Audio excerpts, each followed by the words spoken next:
Hi, dear. Welcome to my talk on thinking. The topic of the day is grammar of thinking.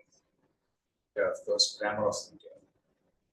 When we talk about grammar, we generally mean in terms of in the connection of language. Yes, of course. Now we are going to talk about grammar of thinking rather than grammar of language. So what is it? Actually, grammar of thinking is a philosophical concept related to language science and cognitive science.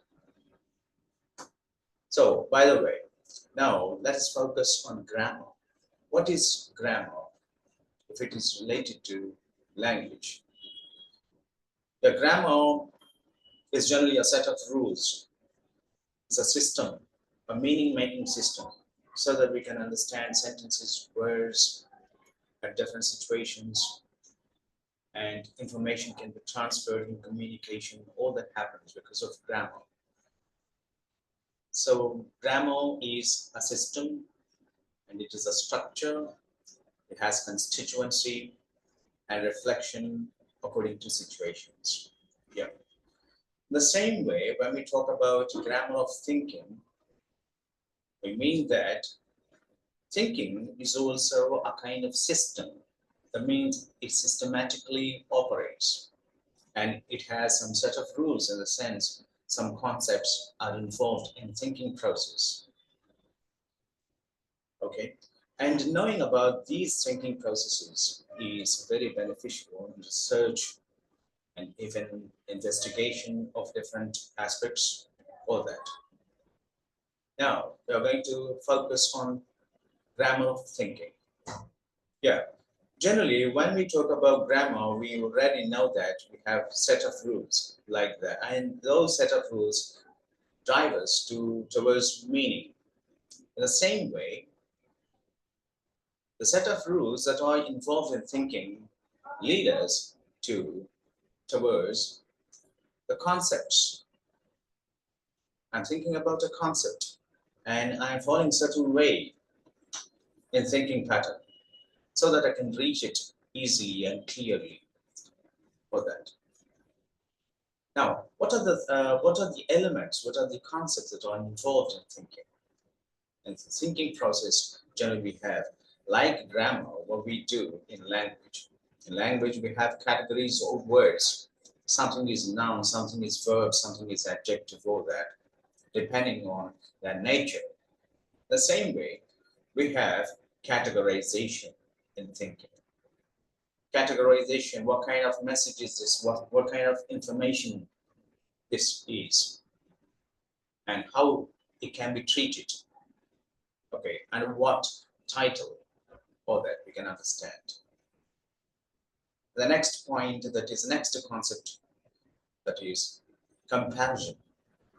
Yeah, even in grammar, if you don't know about something, you want to take some other element of the same nature and compare what happens here. Okay, at what situation this word can be used and what situation this word can be used, even if they reflect the same type of meaning superficially.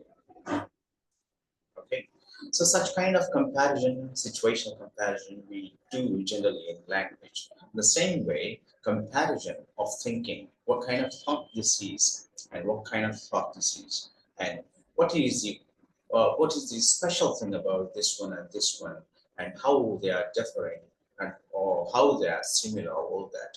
So, focusing on similarities and dissimilarities, and another way of thinking in order to draw out the truth.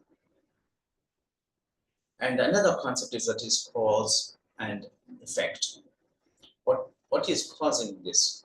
Why is it happening so? So what is the cause of it? This is another way of thinking.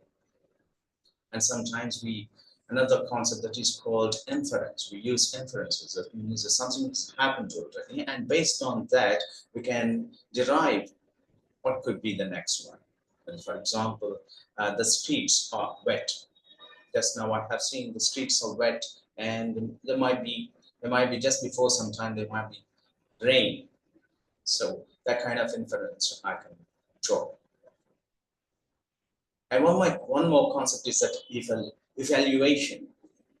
That is, someone said something, whether that is correct or not, and what circumstances that he might be correct and what circumstances he can't be correct. Or that, because of evaluation, the process is called.